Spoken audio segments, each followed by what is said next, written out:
Hello, this is Vlad and a new story from my channel, Amazing Life Stories.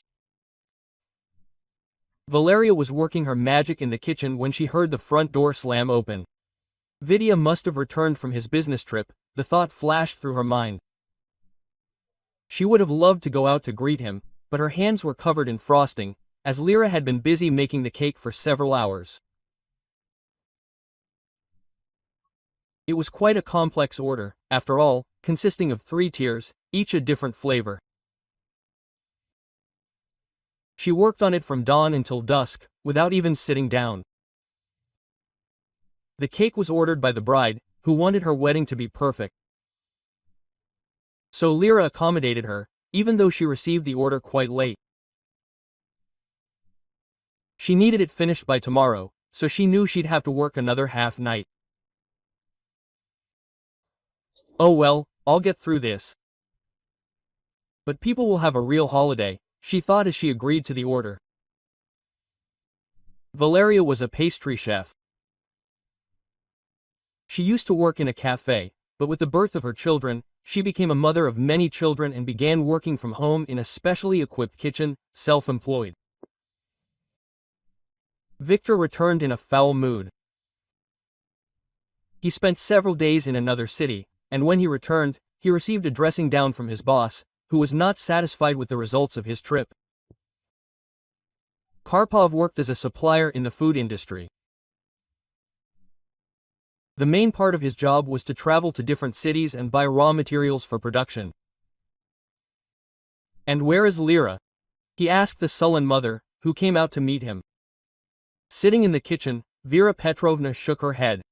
"Well, of course," Victor said sarcastically. "It's so hard to go out to your husband after a whole day at home. She'll fall apart if she does that." Quote. The elderly mother sighed heavily. She disapproved of her daughter-in-law's cake making, believing that Lera should have found a proper job long ago.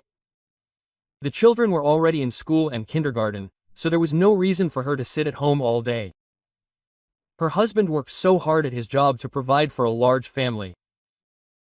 What kind of job is that, baking cakes? Any fool can bake 1 cake a week and then sit back and do nothing, the mother-in-law thought, looking disapprovingly at her daughter-in-law. Both mother and son agreed that Lera was doing nothing but wasting her husband's hard-earned money. When Victor appeared in the kitchen, Valeria was finishing frosting the 2nd tier.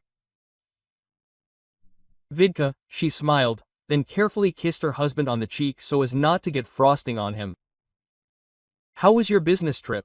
"Pradu productive," he replied. He closed several profitable deals. Her husband glanced skeptically around the kitchen. "And what does she do all day anyway?"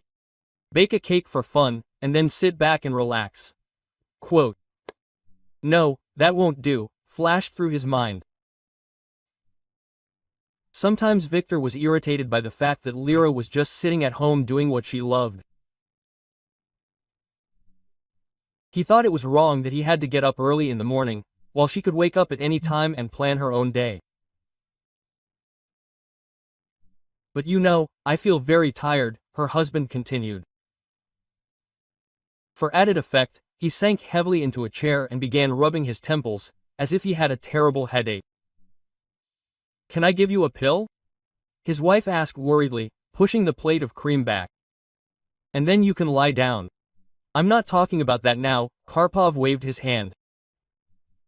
"How would you like to go on the next business trip in my place?" Lera was taken aback by this proposal. She knew what her husband did and often even gave him advice.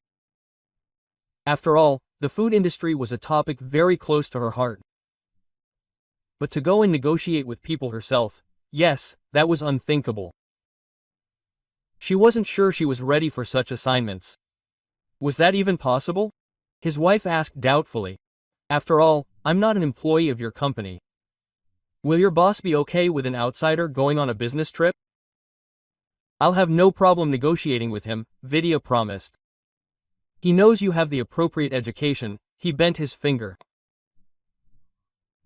"Besides, I have an excellent reputation, so if I vouch for you, no one will have a single doubt about you," he bent his finger across her face. Lera thought deeply. She was sure her mother-in-law had something to do with it. Despite the fact that she and Vera Petrovna had a normal relationship, Vidya's mother never missed an opportunity to hint to her daughter-in-law that her work was ridiculous and frivolous, and that it was time to find something else. Naturally, Lera was very upset, having invested so much effort into making a name for herself in the confectionery world and building a client base. And Vera Petrovna so easily discounted all her efforts. However, her daughter-in-law never entered into an open argument, making allowances for the fact that her husband's mother simply didn't understand how things really were. And besides, Victor continued, while you're on a business trip, I'll spend time with the kids. I actually miss them. It's scary to even think how long it's been since I've been able to go anywhere with them. Quote. Valeria couldn't help but smile. Once she'd been sure it was pointless, but now they had 3 wonderful children, Sweetie, whom she adored. They adopted their eldest son, Nikita Karpov, from an orphanage. He was now 6 and in first grade. Just 2 years after the adoption, Lera found out she was pregnant. She was incredibly happy to learn she could have a child after all. Thus, twins Elisa and Vika were born, now 4 years old. They attended kindergarten. Valeria didn't divide the children into adopted siblings, she loved them all equally. Okay, she agreed. Well, if that's what you ask, then I'll go on your business trip. She had actually planned to rest, since the pastry chef had hardly slept in recent days due to the large number of orders. However, fate made serious adjustments to her plans. Oh well, I'll get some sleep in retirement, Lera thought cheerfully, trying to finish the wedding cake as quickly as possible. When her mother-in-law learned of this news, she was incredibly happy. Well done, son, you thought of that well. She approvingly patted Vidya on the back. And I'll stay with you. Vera Petrovna was pleased that she would be able to spend time with her grandchildren, and her daughter-in-law would at least work a little for the good of the family. But she couldn't spend all her time living off her husband. It's time to do something myself, she concluded silently, clapping her hands. Without really having time to rest, Valeria delivered the cake to the customers, then began packing for her business trip. She was supposed to spend a few days in a neighboring city and close a deal with partners to supply raw materials.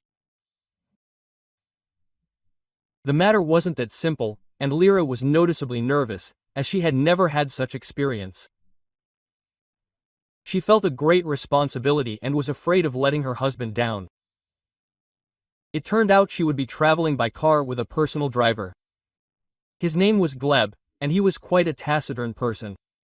In fact, in the last hour, he'd said only a few words.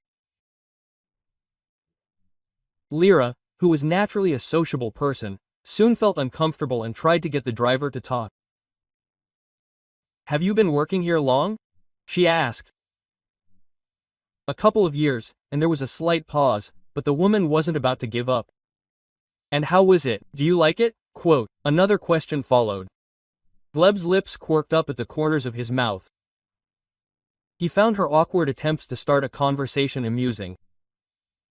Quite, the man replied monosyllabically again. Karpova sighed heavily, anticipating a fun ride.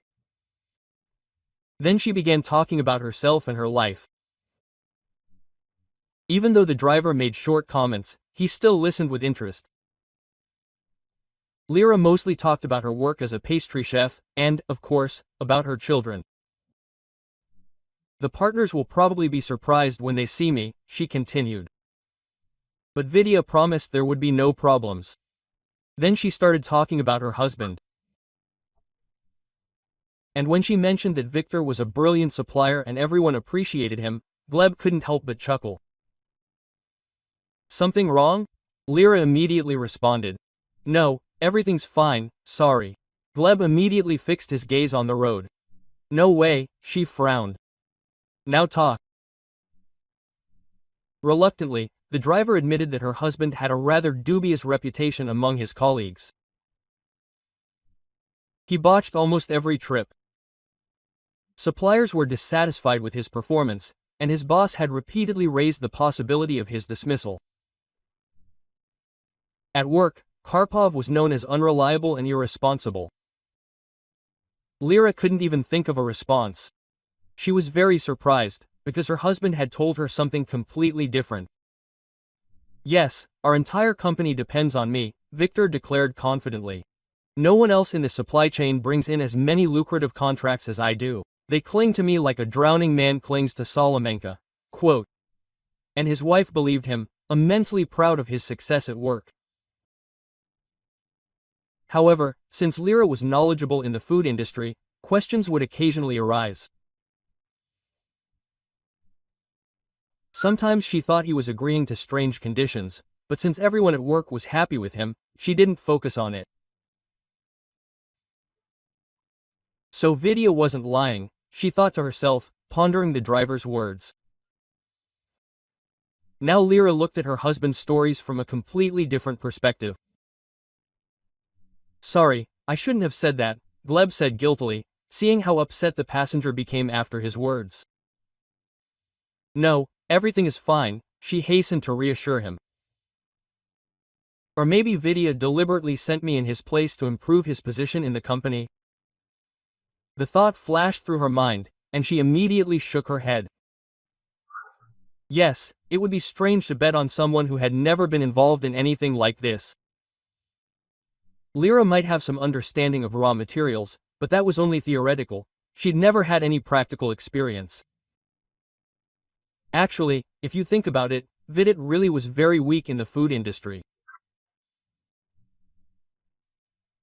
He had an incomplete university degree in a related field, and he'd gotten the job at this company through connections, as a relative of his had once studied with his boss. Time was running out, so Gleb immediately drove Valeria to negotiations, which were to take place in a small cafe. Since the parties rarely reached an agreement immediately, several days were allocated for such business trips. It was decided. After today's conversation, Lera would go to the hotel, from where she would travel to tomorrow's meeting or to inspect the raw materials, if the situation required it. "I'll be waiting in the car," the driver said when they arrived at the right address. "Good luck." Lera swallowed. Taking a deep breath, she got out of the car and walked to the right table, where two distinguished men were already seated. They had a slight advantage, as the negotiations were taking place on their turf. "Good afternoon," Valeria smiled politely, sinking into a chair. The men exchanged satisfied glances. Her frail appearance didn't inspire any concern. The partners silently agreed that she would be easily persuaded to accept all their terms. To placate her, and at the same time, sway her from her intended course, they offered to buy her coffee and compliment her with the most delicious dessert. Lera accepted this with a sweet smile, after which she asked for all the necessary documents. Since she had a background in commodity science and had often dealt with suppliers to procure the necessary goods for her cakes, she immediately concluded that the conditions they were now so aggressively pushing were completely unacceptable. "No, we can't agree to that," she said clearly, pushing the dessert away. "Your quantities are too large, and we don't need some of the items at all." Picking up a pencil, Karpova crossed out some ingredients from the list, then opened a calculator and calculated a new amount. "These are the figures we're willing to accept," she said. The men exchanged bewildered glances. Each realized they'd underestimated their counterpart. "Yes, looks can be deceiving," flashed through one of their minds. "You know, Victor always agreed right away," the other reminded, trying to win Lera over. "We've been working together for many years, but I'm not Victor," Lera said in a business-like tone. "I told you my decision, which I don't intend to change, and I was surprised at myself. In everyday life, she was much more lenient, but this was the food industry, so she couldn't afford to give in. Quote, "These people can think whatever they want about me, but I can't allow unnecessary goods to enter the company," she thought. The suppliers took a moment to talk. Lera sighed, then took a small sip of coffee. "Oh, my God. If I screw this up, I won't be able to look my husband in the eye," she thought anxiously. But outwardly she remained calm. Meanwhile, an argument broke out between the two men. One argued that they should agree with Valeria, while the other insisted that they should stand their ground. Victor was very convenient for them, but his wife had ruined all their plans. "Who would have thought that such an idiot had such a smart wife?" one of the men said regretfully. In the end, they realized that they had to agree. Valeria was a professional in her field, who was difficult to deceive. For once, suppliers decided to act honestly, without tricks and provocations. So they managed to conclude a deal that was especially beneficial to the company where Victor worked. Meanwhile, while Lera was conquering the professional Olympus, things were not going so well at home. When Vera Petrovna came to visit her grandchildren, she discovered that the little ones were left to their own devices. "Nikita, where's Daddy?" she asked in amazement. "Not, I know," the boy shrugged. "He said he had some business to run, and I was left in charge." The elderly woman was indignant. While her grandson could still be alone for a while, the girls were too young, and leaving them for long was dangerous. She started calling her son, but he didn't answer. "How long have you been alone?" asked the grandmother. "Since the morning," answered Nikita. Vera Petrovna shook her head reproachfully. Vidya said that he missed the children and was going to spend the whole day with them, and now he abandoned them so carelessly. Okay, maybe he had some urgent business at work. He's such a workaholic, they spend so much time in the office. She was in no hurry to blame her son. "Kids, did your dad at least leave you any food?" asked the grandmother. The children shook their heads. It turned out that they only drank a glass of milk in the morning and then didn't eat anything. The grandmother was horrified, because it was getting late. So, it turns out they hadn't eaten almost all day. "Oh, well, my dears," Vera Petrovna said with a smile. "Now Grandma will cook you something." "Do you cook as well as Mom?" Quote, asked one of the twins. "Yes, Mom cooks very well for us," the other confirmed. The mother-in-law was pleasantly surprised by her daughter-in-law's culinary skills. She was sure that Lera could only bake a few types of cakes and nothing more. However, the children began vying with each other to name the dishes with which their mother spoiled them. And Vera Petrovna had to change her mind. Only now did she understand how attached the grandchildren were to their mother and how detached they were from their father. Valeria was constantly taking them somewhere. They walked together, the woman taught them their homework, and also taught them poetry and read them riddles. The children were well developed, which was thanks to their mother. When Vera Petrovna entered the kitchen, she was struck by how clean it was. No matter how long Lera spent slaving over orders, she always found the time and energy to tidy up her workspace. Luckily, the refrigerator was stocked with the necessary ingredients, so Grandma sent the children to watch cartoons in the living room while she got to work preparing supplies. "What's this we have?"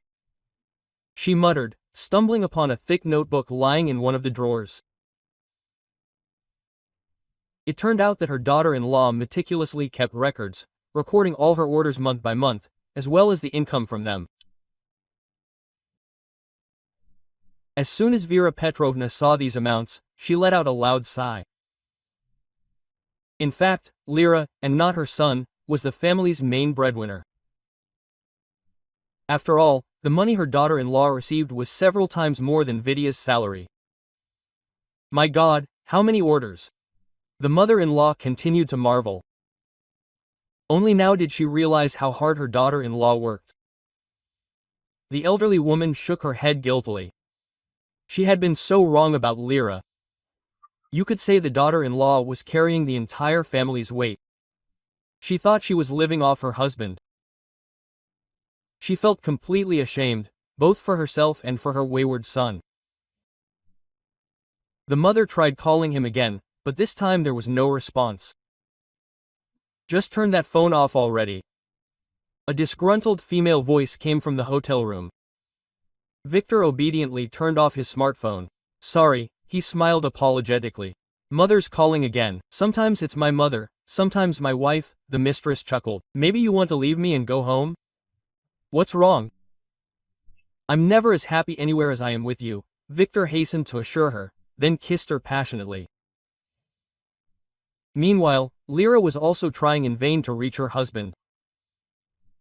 She was eager to share the results of her negotiations with him. However, Victor was unavailable. What's going on? She frowned, repeating the call again and again. You're a good boy, Gleb said quietly. Your husband's successes are usually much more modest. Lera didn't respond to Vidya's sarcasm, but the praise was pleasant. What should I do now? She said, confused. The negotiations are over, so can I go back, or do I need to talk to someone else? Your husband usually calls our director after the meeting, Gleb explained. And only then is a decision made. Since Lera thought her husband had agreed on everything with the boss in advance, she easily asked the driver for his number and called him herself.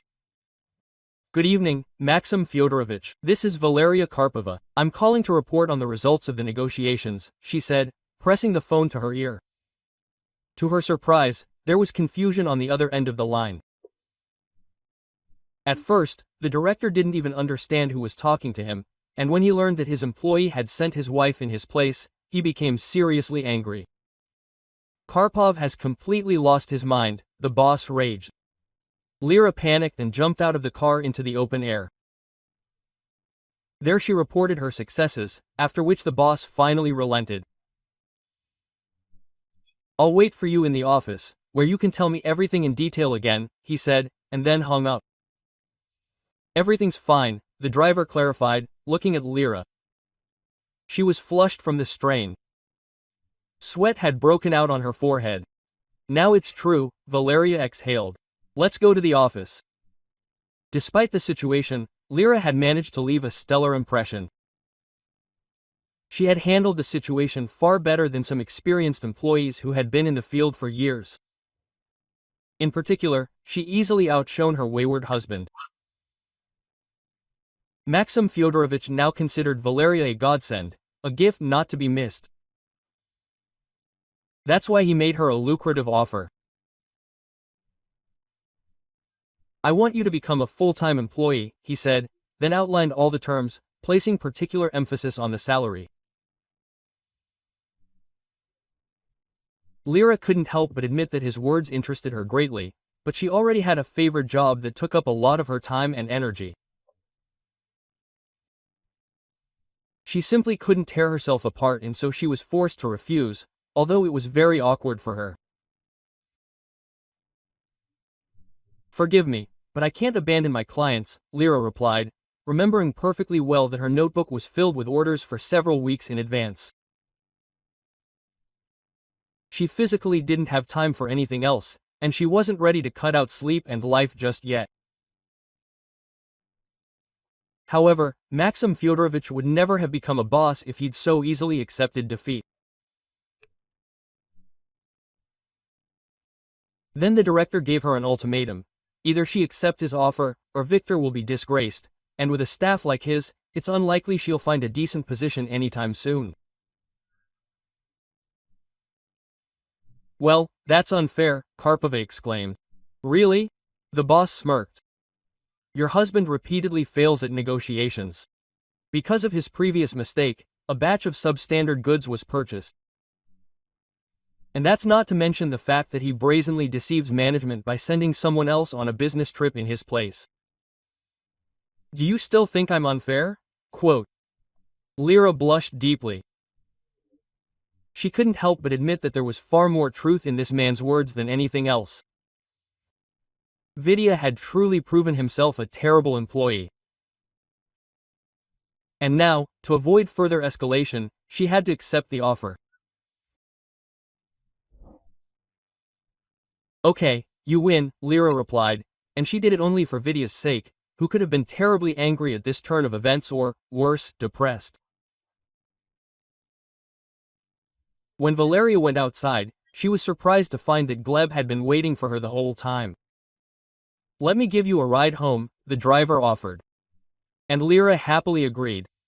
While they were driving, she shared the news. Quote, "Congratulations," Gleb said sincerely. She shrugged her shoulders uncertainly, not entirely sure whether she should be congratulated. After all, Valeria hadn't been looking to get a job with them. When they arrived, Lera saw her mother-in-law in the courtyard and the children happily running around on the playground. A gentle smile immediately blossomed on her face, and the young mother forgot about her worries and how exhausted she had been all day. Quote, "Thank you for the ride," she said gratefully. "I think we'll be seeing each other more often now." The driver nodded. He liked the prospect. As soon as the children saw her, they immediately rushed to hug her, almost knocking her off her feet. Gleb was about to drive away, but hesitated, unable to tear his eyes away from this wonderful picture. Quote, "How I missed you," Lera smiled, kissing everyone in turn. "I hope you behaved well and listened to Dad." Only now did it dawn on her that she couldn't see Vidya. When her mother-in-law explained everything, Lera frowned.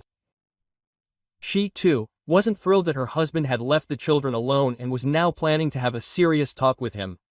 Quote, "How was your trip?" Vera Petrovna asked, steering the conversation away from the sticky topic. Then her daughter-in-law began to talk about her successes, and the elderly woman was incredibly proud of her. "You're very talented, Lurchka," her mother-in-law finally admitted, and then, after a moment's silence, added, "Forgive me, dear." Larry didn't need to clarify why. She understood everything. Although her mother-in-law never voiced her complaints out loud, her daughter-in-law often read them in a single glance or a rare, snarky comment. But now Vera Petrovna sincerely regretted it. Lera smiled, showing she held no ill will. "Well, I see everyone's had enough fun," Vera Petrovna said, glancing at her grandchildren. "Which means it's time for dinner." Valeria herself wasn't averse to eating. After all, her only meal had been that morning, during the negotiations. At first, they wanted to wait for Victor to sit down at the table together, but his phone was switched off, so they gave up and started dinner without him. The man showed up late at night, when his wife had left several missed calls on his phone and the children were long gone to bed. Victor was drunk, so he had to lean against the wall to stay on his feet. He reeked of alcohol so badly that Lera involuntarily took a few steps back, just to avoid inhaling it. "Oh, Lera sick." Her husband smiled wryly. "What's wrong with you, so early?" He hadn't expected his wife to return that same day, since he himself needed at least 24 hours to complete the negotiations.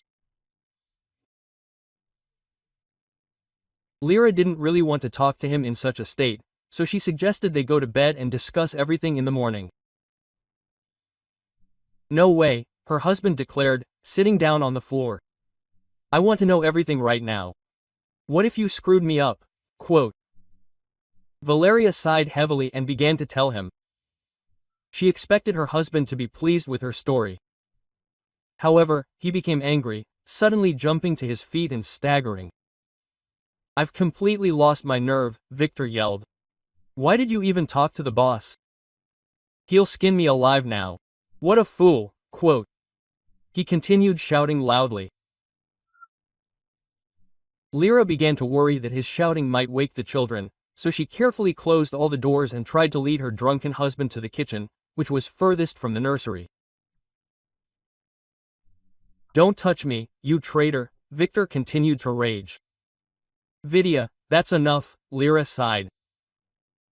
I did what I had to, and it's clearly not your place to judge me. She placed a glass of water and a pill in front of him. When her husband calmed down, she sprawled out on the couch and began snoring. Valeria went to bed with a heavy heart.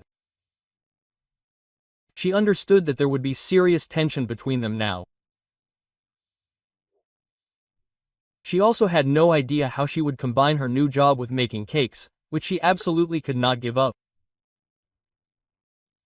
In the morning, when Lera woke up, her husband was already sitting in the kitchen. His face was rumpled, and his gaze was unfocused. He frowned every now and then, touching his temples. How much did you drink that you feel so bad now? Flashed through her mind. Lera made coffee and was about to put the mug down next to her husband, when her attention was drawn to a burgundy spot on his neck. A bruise, Lera said to herself, although she herself did not believe it.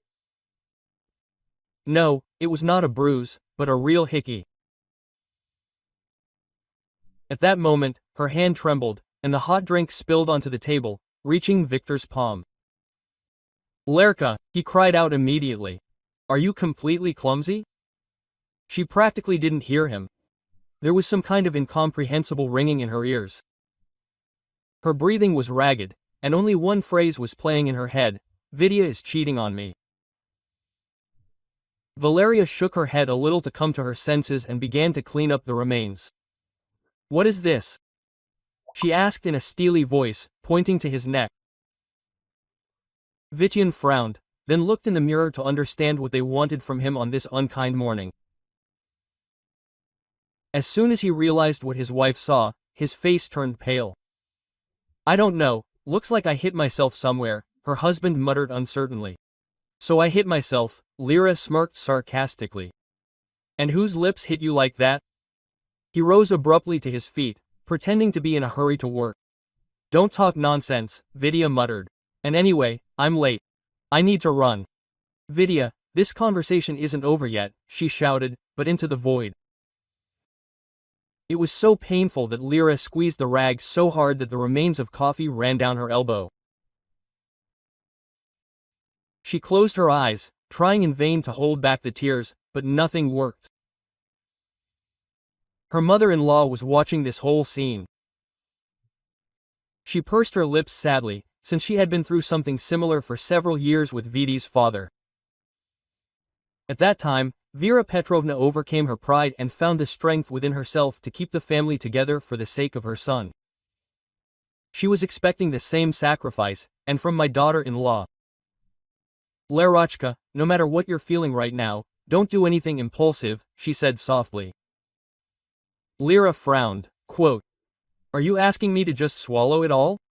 Her daughter-in-law asked hostilely, wiping away her tears. A lot can be forgiven for the sake of family, the elderly woman sighed. Sounds came from the nursery, signaling that its inhabitants were already awake. Valeria immediately began to tidy herself up so that the children wouldn't realize she'd just been crying. Quote, Go to work calmly.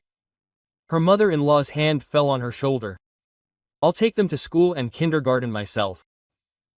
Valeria nodded gratefully, then ran off to get ready. Today was, after all, her first day at work.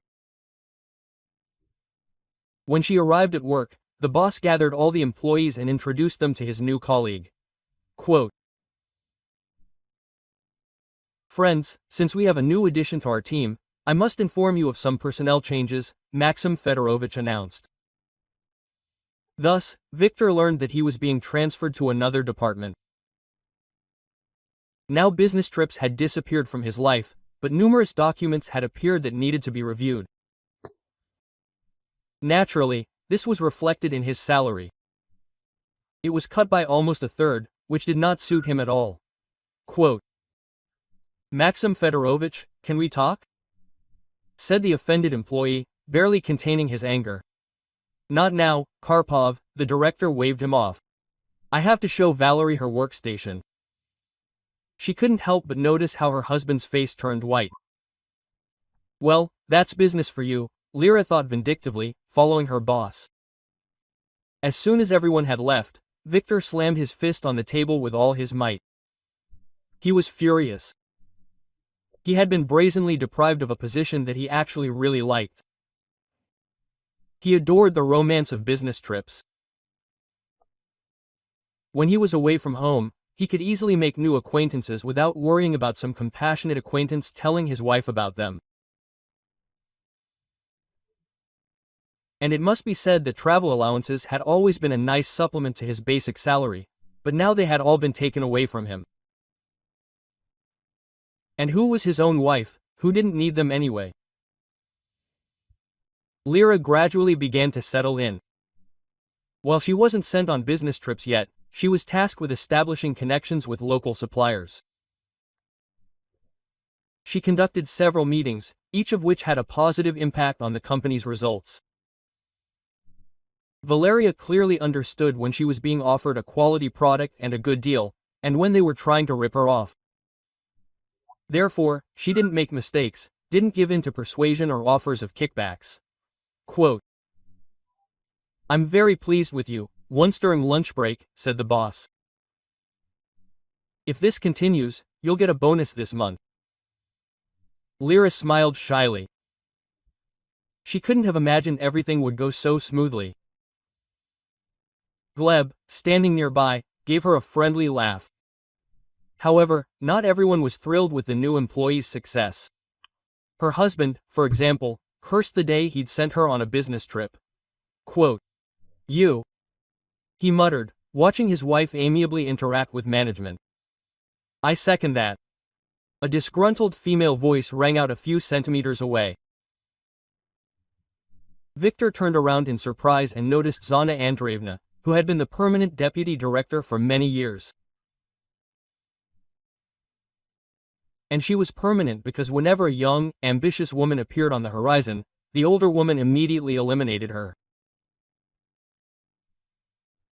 She couldn't tolerate competition of any kind and therefore sought to nip it in the bud.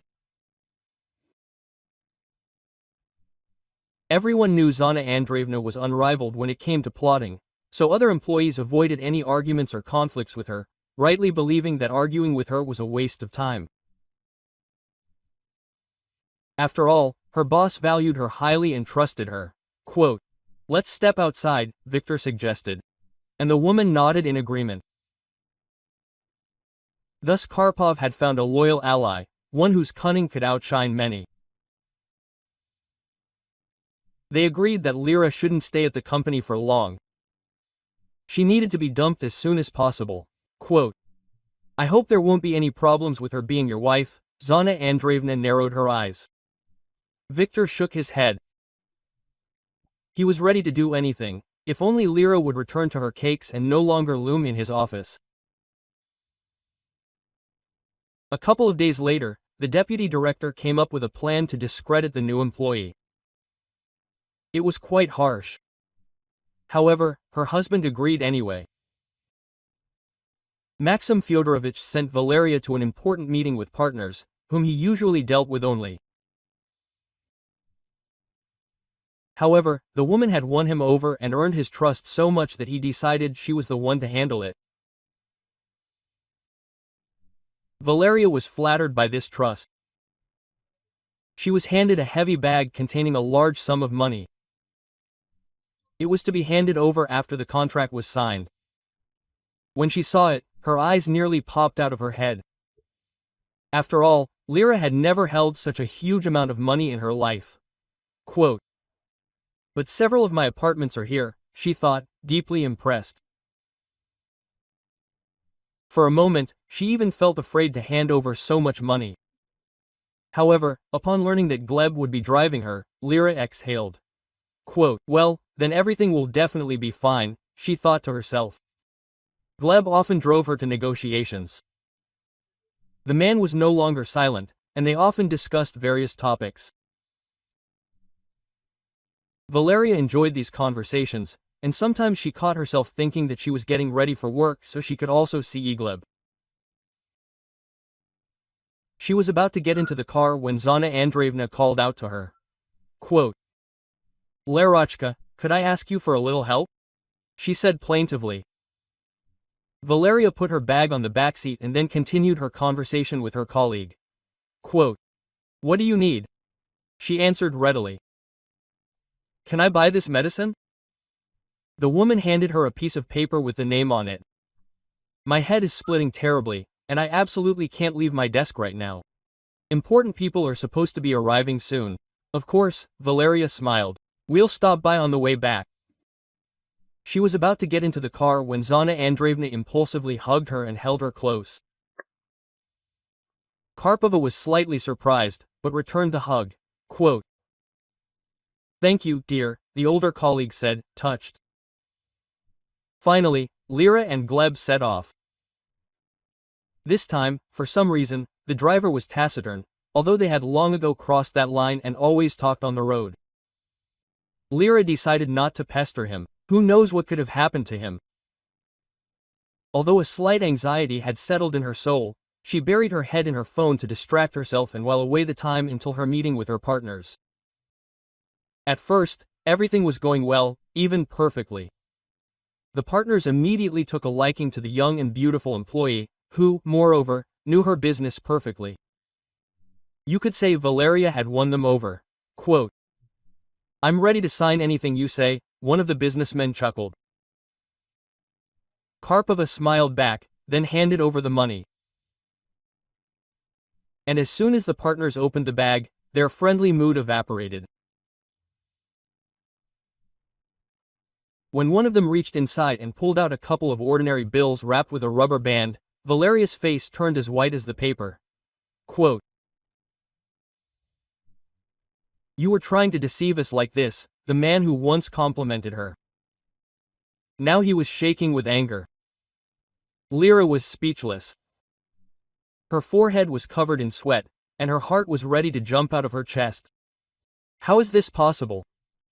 I saw the director count them and then put them in his bag. What's going on? She couldn't understand it at all. Quote, okay, Zhenya, call the police immediately, said one of the men, and his words brought Lera to her senses. Wait, don't call the police, she pleaded. This is some kind of monstrous misunderstanding. I don't understand how this happened, but we'll definitely sort this out. You'll get your money. But no matter what she said, no one listened. A doll spoke louder than words, so all of Valeria's arguments were useless now. They had to conduct the conversation at the police station. She told them everything from beginning to end. Then they called the director, who handed her the package to seal the deal. Quote, I'm very disappointed in you, Valeria, Maxim Fyodorovich said, shocked. You gave me such high hopes, but apparently it was all a sham, designed to deceive me at the crucial moment. He apologized to his partners, saying he himself had been deceived. She was accused of fraud and theft. Lera was so shocked she could barely move her lips, and at one point she became completely hysterical. She was facing a huge fine. They were demanding repayment, and the prospect of going to jail loomed. Lera kept turning it all over in her head, and she was becoming genuinely scared. Wait, it's not like that at all. Suddenly, Gleb's voice was heard at the police station. Valeria looked up. When the negotiations began, he left without waiting for her, and that's why she hadn't seen him the whole time. Quote, she was set up, the driver continued. I personally heard how 2 employees conspired to steal the money. Then the police called Gleb to testify, and he gave a detailed account of overhearing the conversation between Viktor and Zana Andreevna. They shook hands, believing their plan had succeeded. They'd managed to get rid of an undesirable employee and pocket a tidy sum at the same time. Quote, is that possible? The policeman asked, looking at the director. You probably know better than anyone what your subordinates are capable of. Maxim Fyodorovich pursed his lips. In fact, no matter how much he disliked Zana, he understood she was far from a saint and would step over people, sparing no one, to achieve her goals. And Victor was out of the question. He didn't inspire any trust. The boss would have gotten rid of him long ago if not for the word he'd given his former classmate. Quote. Perhaps, he was forced to admit. Valeria had been released, but they were in no hurry to clear her of suspicion. She was under a travel ban, so she couldn't leave the city. Lera wanted to thank Gleb for not being afraid to stand up for her. However, as soon as she left the station, he was gone without a trace. There was nothing left to do but return home. She was ready to tell her husband everything she thought of him. He could insult her as much as he liked, spend time with other women, but now he had jeopardized her freedom, and that changed everything. Perhaps Lera could forgive something, but certainly not this, and now she was ready to end this marriage. Victor, as if sensing a storm, decided to stay with his mistress. Only her mother-in-law greeted his daughter-in-law at home. A day full of worries was reflected in her appearance. She was disheveled and rumpled, which seriously alarmed Vera Petrovna. Quote, "Darling, what happened to you?" she asked worriedly. As soon as Valeria looked at herself in the mirror, she broke down and burst into tears. All the stress she had experienced that day came crashing down on her at once. She recalled her boss's disappointment, her partner's suspicions, the police officer's stern interrogation, and Gleb's story of his husband's betrayal. Her mother-in-law immediately began to calm her. Quote, "How could you raise such a monster?" was all she could manage. Vera Petrovna swallowed, realizing her son had made another mistake. She gave him some soothing water and then asked him to tell her everything in order, which Lera did. The elderly mother was stunned. Quote, "Do you still think I should keep the family together?" Valeria asked sarcastically. Her mother-in-law had no answer. She took a deep breath, knowing this marriage was doomed. What Vidya had done was unforgivable. No, the answer came after long minutes of heavy silence, eliciting only a sad smile from her daughter-in-law. When they finished, Lera locked herself in her room and tried dialing Gleb's number. She desperately wanted to hear his voice now. She was sure that only he could calm her down. "Why aren't you answering?" Valeria begged, leaving several missed calls. However, the only answer she got was the tinny voice of the answering machine, which clarified nothing. Meanwhile, Gleb waited for Victor. He intended to have a serious talk with him, to explain how a woman shouldn't behave. The situation with Lera had upset the driver. He realized how dangerous and ruthless her husband could be, and therefore didn't want her to get hurt. But he also wanted something. Karpov swaggered toward his opponent. "We know you set this all up," Gleb said, gritting his teeth. He had set up his own wife. Victor understood that he hadn't been called here for a friendly chat, and so he prepared himself. While the driver wasn't looking, a stranger approached him from behind, to whom Karpov made a discreet gesture that it was time to act. "And what do you want from me?" Vidya continued to mock. "Either act like a man, or leave and don't torment her," Gleb hissed. Victor burst out laughing. "So, you're aiming for my job, then?" he asked brazenly. Gleb began to advance menacingly, but at that moment received a treacherous blow to the back. The man doubled over, after which Victor hit him on the head, which finally knocked him to the ground. He ensured himself by inviting his lover's brother to this meeting. Gleb tried to get up, but was again rained down numerous blows. "Just don't get too fanatical, otherwise you'll beat him to death," said the lover's brother, watching Karpov mercilessly kick his defeated opponent. "Vedik, just calm down already. In the end, he had to literally drag him away from Gleb, who was already barely breathing.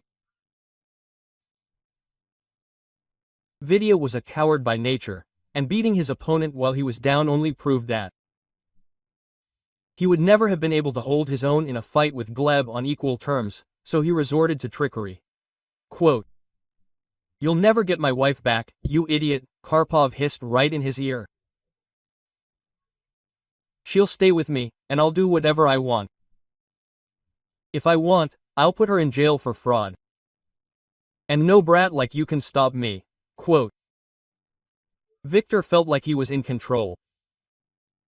First, he'd managed to get his wife so skillfully, and now he'd dealt with that Gleb. He was truly proud of himself and was even planning to have a drink to celebrate. However, fate decided to bring him down to earth, and a few moments later, a police car appeared in front of him. His accomplice was physically better prepared and had prudently managed to escape, so he had to answer alone. "Karpov, Viktor Sergeyevich," said the uniformed officer, "you are accused of stealing money and causing harm to human life." Vidya was horrified. He began frantically looking for an escape route, but he was surrounded on all sides. The escape route was cut off. But he said, as if in confusion, Victor was sure he'd thought everything through thoroughly. What could have gone wrong? Where did the police come from? Who tipped him off? In fact, Gleb hadn't called him here to beat him up. He had a clear plan. The driver had previously set up his phone nearby and started a broadcast, which was sent directly to the boss's screen and also duplicated on the other computers in the office. This way, he wanted to get a confession from Victor, to prove to everyone that Lera was innocent. In the end, the plan went a little awry. The frightened employees called the police to prevent Karpov from simply killing Gleb. An ambulance arrived with them, taking the hero to the hospital. Valeria was at home at the time, and if not for a single colleague with whom she had already become friends, she would not have found out anything. When she forwarded the broadcast to her, Valeria couldn't hold back her scream. She was very worried about Gleb and immediately went to the hospital to find out how he was.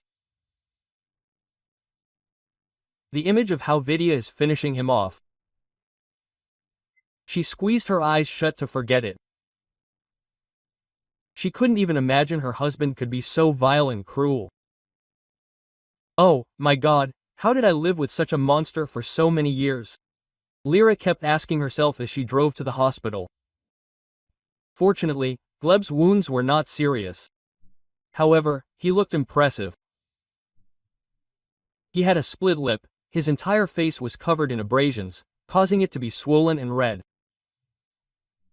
But most importantly, his internal organs were unharmed and there was no bleeding. Everything was strict at the hospital, so they didn't want to let Lera see him for a long time. Then, completely desperate, she said she was his fiancée, just to be allowed to see him. Gleb was covered in bandages and breathing heavily. As soon as she saw him, all her emotions and mind were reflected on her face. Valeria couldn't hold back a convulsive sigh and covered her lips with her hand. "Do I look that bad?" He chuckled. Lera shook her head vigorously, then sat down on the edge of the bed.